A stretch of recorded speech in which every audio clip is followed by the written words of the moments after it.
I'm sat inside the brand new Mercedes E Class. One of the great things about this model is it's got all the toys on it. First of all, let's have a look at this fantastic hyperscreen. We've seen the hyperscreen on the EQ cars.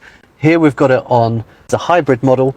It's slightly different. We still have the three screens. We've got a passenger screen over to the left, we've got a central screen, and we've got the driver display. The driver display is slightly separate. It still looks a bit like the old Mercedes E-Class screens, but obviously it all flows into one.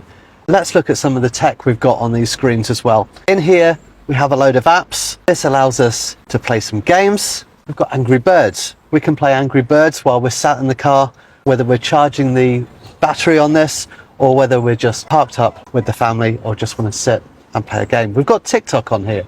You can look at the T3 TikTok while you're just sat in the car. We've got YouTube and we've got this Vivaldi browser. So the Vivaldi browser, it's a regular browser.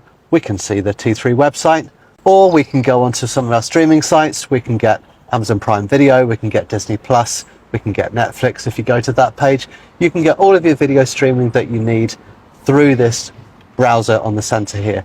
All of that stuff you can also get on the passenger side.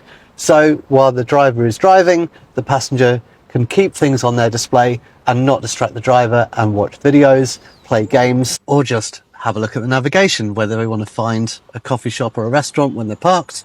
You can have a separate navigation on that side. The other great thing about this model is it's got the new camera system for the parking.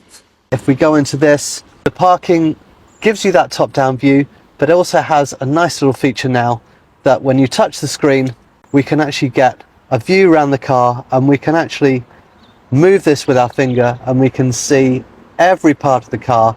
And if you're trying to park in somewhere very narrow, you can actually move the car around so you can see that part, and you can make sure you don't knock anything with your alloys and ruin it that way. Of course, we've still got the regular views. We've got the front view, we've got the back view, and we've got the auto view, which gives you that top-down bird's eye view of the car, which is really handy for navigating some of those narrower streets. Otherwise, on this car, we've got obviously Apple CarPlay.